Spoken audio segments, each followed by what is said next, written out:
Tony Khan is under hot fire from his own fandom. I've been discussing ways to improve AEW for a while, and I've been talking about how Tony Khan, in my opinion, kind of lacks leadership skills. He's not that good of a booker, and I've had mixed opinions about that. I do think AEW television is improving in the last few weeks, but now he's made a really controversial move. So Ric Flair came out during the Sting segment last week or 2 weeks ago, and people thought it was going to be a one-time appearance and that's it. But now AEW has signed Ric Flair, and not only that, but they've made some kind of brand deal with his energy drink, and a lot of wrestling fans are pissed off. Why are they pissed off? They're pissed off because Ric Flair is a guy who has a very controversial past. He's a guy who was actually supposed to come into AEW in 2021 and manage Andrade, his real life son in law. But Dark Side of the Ring aired the episode about the plane ride from hell, and Tony Khan was like, look, we can't bring you in right now, but maybe in the future. 2 years go by and they do bring him in. And a lot of people think he should have never been brought in. Others think that it's hypocritical for Tony Khan to have made comments on Twitter about Vince McMahon's sexual past while hiring Ric Flair. So we're going to talk about that here on this video. And I'm joined by a very special guest for the first time ever on World of Geekdom. I was talking to him about this earlier, and I thought it'd be fun to just get on here and actually talk about this verbally, because I think a lot of people want to hear this. And I really want to get y'all's thoughts in the comments about how you feel about this decision by Tony Khan. So please welcome Meteos, bro. What's up? Hey man, it's good to be here. It's good to see all of you. Let's talk about Ric Flair. Yeah, this guy is from Australia. So so let me paint the picture for the people. When you and I first started talking about wrestling, I felt like you were kind of a little bit easier on Khan than I was. I was overly criticizing his booking. The issue I've always had with him is that he goes out there and he says egotistical things and things that rub people the wrong way. And the guy can't book wrestling. He's not a good booker, right? And we've talked about this, and you've kind of been you kind of like, and I think I've always thought Tony Khan was a nice guy. This is not about him being a nice guy or a kind person. Maybe a little bit of a naive person, though. And now, this morning, you were ranting and raving. I've never seen you this mad before at Tony Khan. I haven't. Let me give you all some background, right? I'm the kind of fan AEW was made for in the first place. Like for many years, I was longing for a WWE replacement for something, anything to watch. A challenger brand. It's not just a challenger brand, but like in 2017, 2018, 2019, WWE was just making me angry. Every week I was watching Raw and going, oh, and just being infuriated.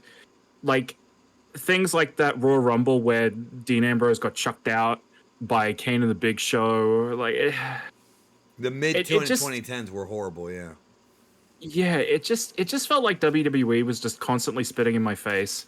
But there was nothing in the American wrestling scene that was like worth watching, to be bluntly honest. I mean, there was Ring of Honor, but Ring of Honor doesn't really feel like a mainline American wrestling promotion. And sometimes it's indie. And sometimes it's kind of you have to be in the mood for it. You know what I mean? Like I'm the kind of guy, I love all kinds of different wrestling, as you know, but like when it comes to Lucha and New Japan, I always watch the Dome show every year, and I try to watch some of the G1, but it is something you got to kind of be in the mood for. You know, if I'm in the mood to watch like classic Misawa and Tiger Mask, I'll put it on, but it's just not something that you can really watch week to week because of how intense it is. But you became an AEW fan, and you've been behind the company for a while. I was behind the company for a while too, and it's not that I stopped supporting the company, because I have gone to many pay-per-views, many AEW shows. I've been to, I think, like maybe 7 or 8, right?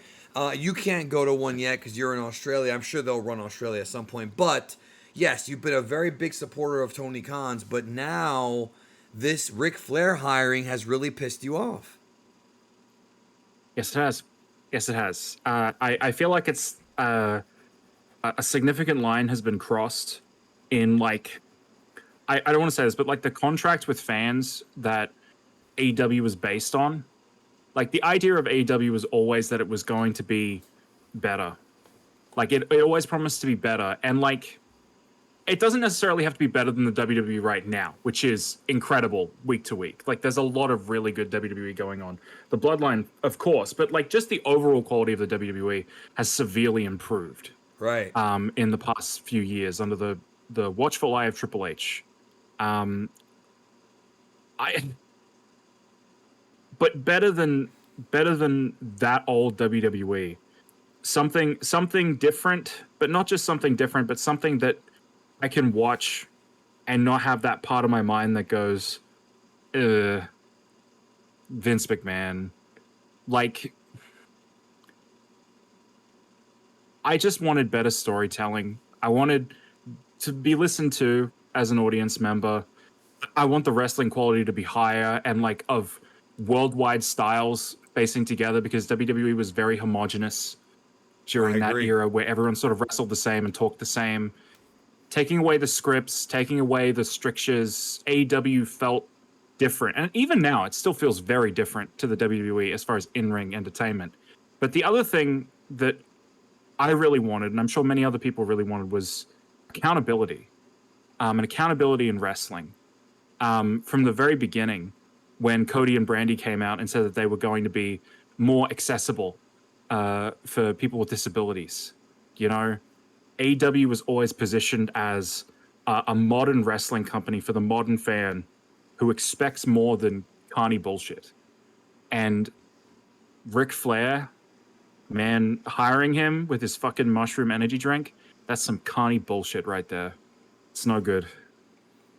Yeah, man. It's so fucking good. I mean, and we talked about this earlier. I'm just numb to all this because I've been a historian of wrestling for years, and there's always been really disgusting stories, especially in the 80s and 70s, of things that would go on in wrestling. And society has definitely changed compared to what it used to be. And basically, the way I'm perceiving this whole thing is you expected AEW to be a little bit more in the loop as far as understanding, I guess the word would be sensible, having sensibility and responsibility. Yeah. I don't know if Tony. I think in this situation, it's kind of like CM Punk. I think Tony Khan's markdom for Rick. Now, I want to say this about Ric Flair.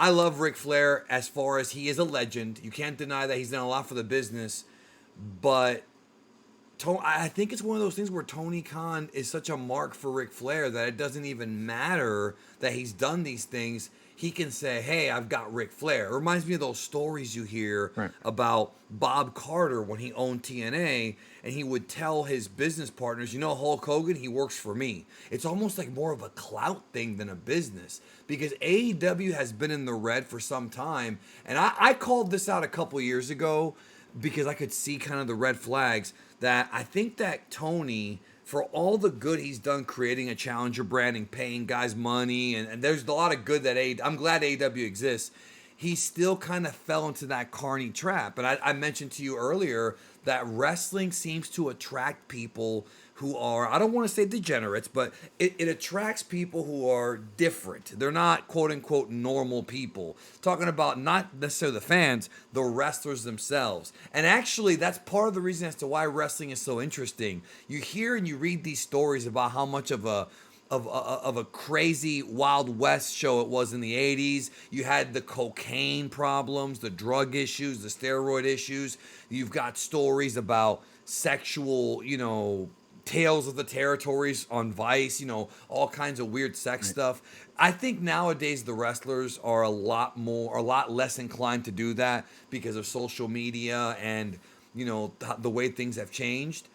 But this Ric Flair hiring, in your opinion, you're saying this is a big mistake. I think I'm going to be very interested to see if it actually does cost AEW like numbers, I don't know about costing it numbers. Really, I'm not here to talk about numbers, because numbers are a thing that wrestling fans have been absolutely obsessed with recently.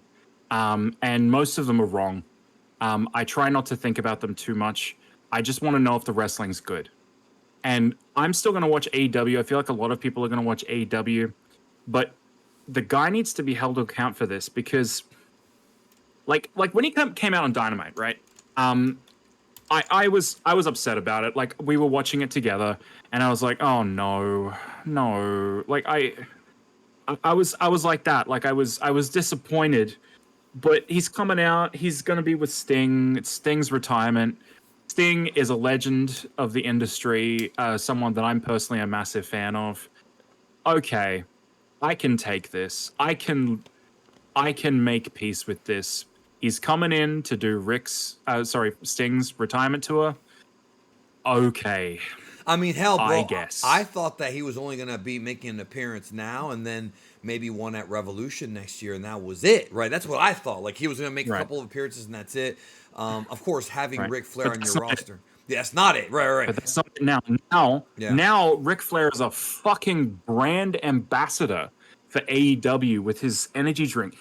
But more than that, more than that, more than that. The hiring of Ric Flair for a multi-year contract, like it's a front-facing moment where Ric Flair officially has gotten away with it. Like it's over, and he's gotten away with what he's done. And AEW made that happen, and Tony Khan made that happen. Like Tony Khan specifically.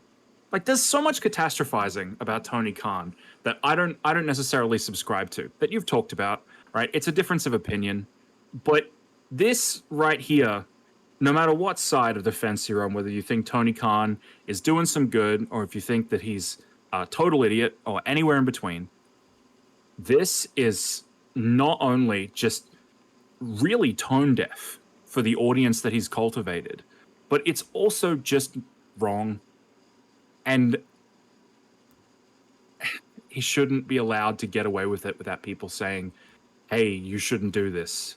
I'm glad people on Twitter are doing it, but like the reality is, Ric Flair might come out on TV next week and everyone might cheer him, just like they did for Vince the other year. So, Wrestling fans are strangely forgiving when it comes to things like that. You know, and it's again, I mentioned to you earlier, but people who are watching this don't know this, but there are people who legitimately believe to this day that Chris Benoit was framed. Wrestling fans are yeah, a weird breed, even the smart ones. And when I say smart, I don't mean smart marks. I mean people who actually are intelligent. Even they seem to be forgiving of a lot of the actions of wrestlers. And you know what? I'll be honest. I kind of fall into that category myself sometimes. I won't even lie. Maybe not every single action, right? I'm not saying that, but there right, are times where I'll watch wrestling and I'll forget that this person did something that's morally wrong. And you brought up a good point earlier when you said that, well, how would you feel if that lady on the plane was like your mom or your sister or your daughter or whatever, and Ric Flair's right. wiggling his dick at her? No, I mean, it is fucked up. And, you know, I mentioned to you that he did apologize for it. I think he did. Now, I'm saying I think because I don't remember. I could be Mandela affecting myself. I think he apologized for that on one of the podcasts. Some people are willing to accept the apology, some are not. Hulk Hogan, you know, that tape leaked of him using the N word, and he apologized and he was crying and things like that. And I can tell you one thing about Hulk Hogan. I actually think, and here's a guy who's a known liar, but one of the things he said was true. Hulk Hogan did say that the area of town that he grew up in, which is Port Tampa, I used to live 3 blocks away from Port Tampa. Port Tampa is a little piece of. I actually know where Hogan's old house was. Port Tampa is a little area southwest of Tampa. It's a little neighborhood. It used to be its own city, like I don't know, like 100 years ago or whatever. But now it's just part of Tampa. And he talked about how people there would throw around the N word, and he's right. There were a lot of rednecks there that were throwing around the N word. Doesn't make it right now, but these guys sometimes are a product of their environment. You know, Ric Flair was allowed to wiggle his penis in the 80s. Not saying that's the right thing to do, and it's one of those things where it carried on. Like, his whole life became that. In fact, there's been multiple documentaries about how this guy can't be Richard Flair. He's Ric Flair. And I'll be honest with you, Meteos, I think a lot of these guys in wrestling have a lot of mental health issues. You know what I mean? There's Right. definitely some kind of disconnect there. Certainly. I think the line in the sand for Ric Flair has to be drawn because for years, I'm sure any student of the wrestling histories will have consumed many shoot interviews from the 2000s, the 90s, the early era of shoots where everybody talked about everything without protecting anybody. Like the long documentaries with people like Rob Van Dam, Jim Cornette, Eric Bischoff, where they would just talk with no filter, and they just talk and talk and talk and talk and talk. And the things they had to say about Ric Flair at the time, they were laughing about it. They're laughing about it. They're laughing about, oh, that's Rick, you know, the things that he was doing. Ric Flair, like, boys will be boys, you know? We don't live in that era anymore. The way that we look at these kinds of people is not the same. The Dark Side of the Ring about the plane ride from hell, I watched that Dark Side of the Ring, and it was confronting to see the interviews with the woman who was there. But like, I knew everything that was in that documentary. Any self-respecting wrestling fan who's a student of important happenings in the history of wrestling will have known this, because they'll have watched, you know, the You Shoot interview about the plane ride from hell from all the people talking about the plane ride from hell. It had a Wikipedia page, for Christ's sake. Not just that, Like, but if you're really hardcore, there were multiple plane rides from hell. They weren't as bad as that one where Scott Hall got H-bombed, but when the boys would go overseas, I mean, don't forget that story about how Rick, like, refused to get on the bus when they were in Europe for TNA. Like, there's, you know, whenever the wrestlers are together and they're traveling, it's almost like this, like Jim Ross would say, the seniors in high school on a field trip. It has that same vibe, yo. Like, wrestlers and rock stars live this life, and there's a deep psychology here where they don't mature. It's like if you get into wrestling when you're 18 years old, you have the mentality of a high school kid for most of your 20s and 30s. And I'm not even kidding when I say that, man. You and I never talked about that, but there is truth to that. I've seen it. I've seen it. Yeah. I've seen the way that they talk to each other. I mean, hazing. The way that, I mean, you just have to listen to a Jim Cornette podcast to know that the mind of the mark as well as the wrestler is still based in like petty insults and silly beefs. The way these people talk about each other and like pranking each other, the whole mindset of the community at that time, it's clear that it was an alien world to anybody who was outside of it. Yeah. Right? Like we can never truly understand the places they were at. But after speaking out, you know, where everyone started coming out and talking. Was that 2019, I think? That was 2019 and 2020. It was both those years, because I think 2020 is when the Joey Ryan thing, oh boy, that was another one. When that came out. Yeah, it was around then, yeah. So, like, when speaking out happened, that was sort of the line drawn in the sand where everyone said, okay, we all know what wrestling is. We all know we're drawing a line in the sand no more. It's not happening anymore. We're not going to have this anymore. And every single time someone reneges on this, they should be held to account in the strongest terms by everyone possible. Like, it's not on anymore. It cannot be allowed to be okay anymore. And I sympathize with Tony Khan in as far as him being a mark for Ric Flair. Everyone's a mark for Ric Flair. He's one of the greatest professional wrestlers of all time. All right. If I ever met Ric Flair, I would ask for his autograph, even as I say all of these things about how he should never be fucking hired and he should just go away and we should never see him again. But I'm a wrestling fan too. But when you're Tony Khan, you have a national product, all right? The person that you're hiring, not only as a performer, but a representative, a brand ambassador, all right? The official energy drink of AEW is this Flair energy stuff. This is more than just, hey, he's going to be on Dynamite 1 or 2 shows a month. This is he's an executive almost, right? Say what you want about CM Punk, all right, and all the power he had backstage, all right? And he did press like every other AEW wrestler, and he was promoted as the top star of the promotion for a while. But let me tell you, all right, being a brand ambassador, a sponsor for the company, that's a kind of front-facing public relations thing that should never be given lightly, much less to someone like Ric Flair. It's vile. It's disgusting. It's disgusting. There's no other word for it. It's Do you think, in your Same would be opinion, mad. in your opinion, is there anything? Because the thing about this is, I'm also, and this is actually a character flaw. Some would say it's not, but I feel like it has become a character flaw for me. Is the idea of forgiveness? Is there something that Ric Flair could do to fix all this? In your opinion, what do you think he should do to make good with all this? Look, as far as I'm concerned, Ric Flair has had an enormous career that has spanned multiple decades. Yeah, like For the rest 5. of time, people will be playing clips of Ric Flair and studying Ric Flair as a professional wrestler for all time, and his legend has not been diminished. He has not been deleted from wrestling history like Benoit, for instance. Right? Yeah, yeah. Ric Flair will never be forgotten. And as time passes after his passing, people will forget all this. People will move on. People will look at this in different ways. But now, can he apologize for what he's done? Like the stuff in the plane ride from hell is a symptom of a larger problem with Ric Flair. There's no evidence, but everyone knows. Everyone knows what Ric Flair was like. Everybody makes jokes about Ric Flair. Like when you're in the industry, Ric Flair's behavior in the 80s especially, but also always, is the stuff of legend among the boys. Stuff of legend. Right? This guy is the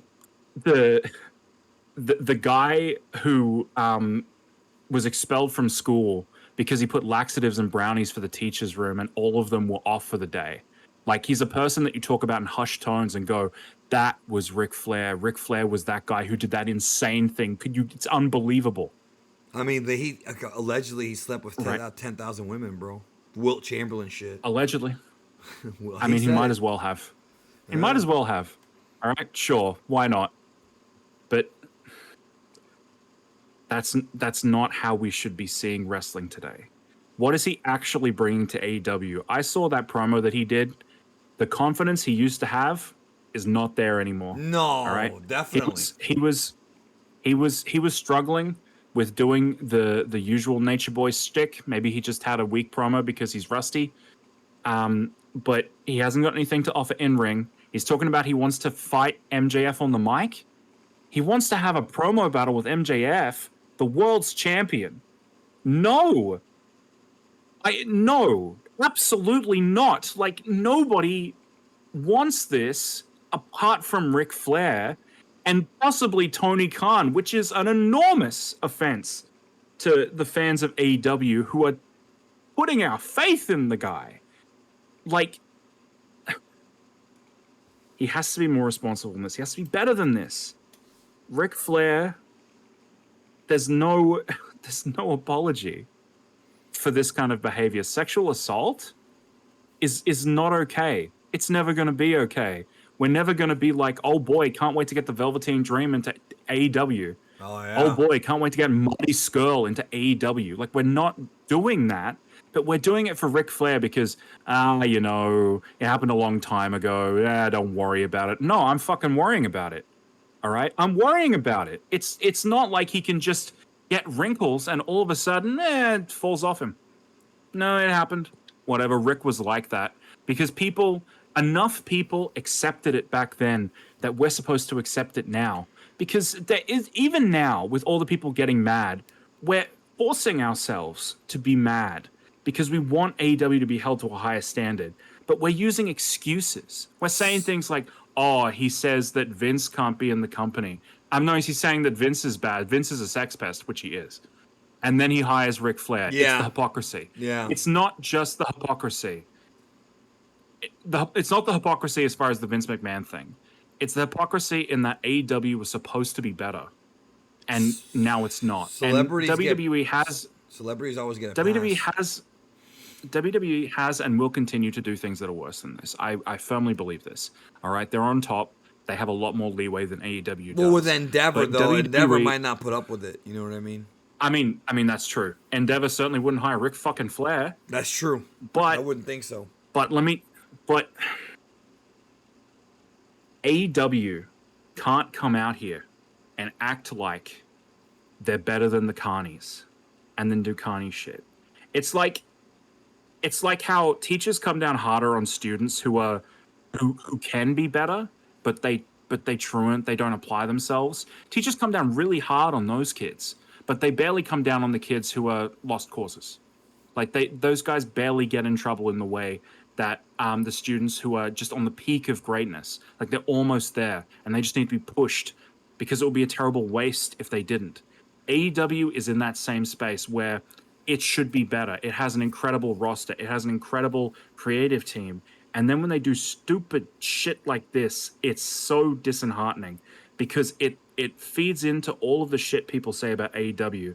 Oh, Tony Khan's a money mark. I don't think he's a money mark, but it sure looks like he's a money mark now, doesn't it? No, I've I don't always think said that he was a Tony money Khan's mark. I've always said he was a money right. mark. I believe that, but like everybody who says that Tony Khan is a money mark, it sure looks like it right now, That's doesn't what it? I'm saying. The guy's been accused of certain things, and he's not helping his own case, is what you're saying. Yeah, Tony Khan is an idiot who can't book wrestling. I think that Tony Khan can book wrestling. I've seen some good wrestling. I'm continually pleased to watch AEW Dynamite and Collision every week. I have a great time, right? But Ric Flair, what's Ric Flair going to add to your product? Like, you can hire someone like Bryan Danielson. You can hire even Paul White. Paul White's another one that people have been talking about. Paul White is good value. Everybody, as much as we groan about it, it's the big show, right? He's gonna come in, he's gonna do a job, he's gonna have a match where he's big and he's gonna run some guys over, and then he's gonna go away. And you know what? Cool. I like the big show. Sure, why not? He's not gonna take away from people. Ric Flair is on television taking TV time away from people who deserve it. Ric Flair? What's he gonna do? What could he possibly have to offer? I don't want to see him on my TV. I want to see other people. AEW's got so many people as it is. That's true. That's a good Like, point. I don't believe that Tony Khan is the rot at the center of AEW, and that AEW could be so much better if it was run by somebody else. All right, Tony Khan has been juggling for such a long time. The fact that AEW is as good as it is a small miracle, and it's constantly getting better as of late. But this shit, like, this is a Tony Khan call by all accounts. Maybe he is the fucking rot at the center. At least there's an argument for it now, and there wasn't before. Like, he's making all of the arguments that people make against him seem more cogent by making decisions like this. Right. Like, dumbass, you should be better. I don't think he has any self-awareness. It's like the whole thing where he said, we have a big announcement coming up, and the announcement, the ticket sale date, even if it's for All In. Oh my god, that was so fucking bad. So All In is going to be their WrestleMania because they're running a big stadium every year now. I would guess, at least for the first 2 years, and WWE will announce, hey, Mania tickets go on sale August 15th, whatever. But they're not going to sit there. Can you imagine if Triple H, if there was a WWE Twitter announcement, Triple H has a huge announcement, and they came out and said, WrestleMania 30 fuck is tickets are on sale in 1 month. It's just everybody get your tickets in. And this is the same guy who, during the interview with Ariel Helwani, was like, well, I'm only on TV for important stuff. Announcing a ticket release date is not important stuff. Him being on TV to announce the first All In being in Wembley, that I would agree with. Him being on TV to announce a new show starring CM Punk, okay, fine. Now it's getting to the point where Tony Khan has a huge announcement, has become a meme. The dude has made himself into a meme, dude. He was getting memed, and he's pretty much become a lol cow, as they say. Yeah. See, the thing about the Tony Khan huge announcement is that for a long time he's been saying huge announcement, and then he comes out and he gives a legitimately pretty good announcement. Usually, right? I agree. Like usually it's pretty good. Usually it's something. Yes. Right. This time it was not something. This time it was really not something. And because people have been constantly reinforcing the idea that Tony Khan's huge announcements don't mean anything, even if that wasn't true before, it was true this one time, and now all of those months and years of coming down on this concept of the huge announcement have all collided into a moment where everyone agrees with it for a moment, and now everybody's really hot about it. We'll get over it, but when he walks into the trap that's set by the drones, right? The people who are terminally online and only live to hate AEW, right? These narratives of these people. I'm not saying that's you, obviously. I'm No, talking of about course like not. the I absolute I want to like all dumbasses wrestling. I want to online, like right? all wrestling. Yeah, you're talking about the people Right. who trolls. I mean, basically. Yes, yes. Stand up for WWE types, Right. right? Their narratives about AEW saying it's in the mud, or it can't draw, or it can't do good. AEW consistently does really well in its time slot. Okay, it's making money. It's been picked up by TNT again. TBS is happy with it. They're happy with it. They're happy with it as a product. So that's fine. They're putting on good wrestling. That's what I want to watch. But people will say, "Oh, it can't draw money. It can't draw numbers. Oh, it can't do this. Oh, it can't do that." One of these narratives is, "Oh, Tony Khan cried wolf, huge announcement." When usually it's a huge announcement. This time it wasn't. Oh no! Now all those people are right. Yep. Isn't that just the worst day in the history of AEW where all the trolls are right? Yeah, you want to avoid Like, that as much as how far possible. have we fallen? How far have we fallen? Yeah. And then to Well, follow it up with this Ric Flair thing. Oh my god, well, before 1-2 we punch. close out, man, I understand where you're coming from. I'm just numb to this. Like I said, wrestling's done so many things like this that it just doesn't even. I don't know, man. It just doesn't even do anything for me. Like like I get mad sometimes, and I understand why you're mad. It's just that I've become numb. Right. It's like when you hear about something, hey, so and so got hired after this. Yeah, okay. Right. Like I would not be surprised if Velveteen Dream does show up somewhere in a few years. Like I'm not saying WWE or AEW, but he might show up on TNA. He might show up, in Mexico. Like I have, like I mean, look at Marty Skrull. Marty Skrull works in Puerto Right. Rico now. Of course he does. So, because they'll But hire like, anybody. but the big difference is that if WWE brought back the Velveteen Dream, people would be angry, and then it would be over. People would boo him, and then they wouldn't boo him because his work's really good. And people would be like, we really shouldn't be booing this guy. We really shouldn't be cheering this guy, excuse me. And there'll just be a voice in a crowd of people chanting Velveteen Dream. Because WWE doesn't aspire to more. It doesn't pretend to aspire to more, even. It doesn't even No, they do pretend it's pretend. anything They more than do it is. pretend. They do pretend. They Stand up for WWE. Stand up against bullies. This is the same company that Yeah, goes but against bullies, and then they meanwhile they bully their own wrestlers. like everyone knows what the WWE is, right? Like nobody is expecting grand social justice from the WWE, the company that fired all those people during the pandemic. Like if AEW did something like that, like firing people during a global pandemic, it would be the end of the company. Like nobody would ever trust them again. But WWE did it, and it was the most disgusting promotional tactic of that year. But it's WWE. That's the thing that they do because they're assholes. Tony Khan is like, my company's not assholes. And then he acts like an asshole. And now Yep, we're like, well, you're you an said you asshole. wouldn't be an asshole, and now you're being an asshole. What the Wrestling, fuck? wrestling either attracts people like that or it makes you like that over time. That's the way I've Right. it's just a thing. One of the things that Vince Russo said once that was very, very true, and you said it earlier in this call, is he says that being in the wrestling business turns you into somebody who's not a good person. Yeah. And when you leave the business, it gives you an opportunity to actually grow up. But Ric Flair, I mean, his whole story has been that he's never going to grow up. He's never going to be Richard Flair. He's always going to be the nature boy. Yeah. Until he is no longer with us. That's him. Thanks for being here, bro. Do you have any final thoughts before we get out of here? No, I said everything I'm here to say. Thanks for having me on. It's been great to talk about this. I wish we were talking about something that didn't make me want to slam my head against the wall. Well, maybe we will in the future. Who knows? That sounds great. Who That knows? sounds great. All right, take care. Have a good one.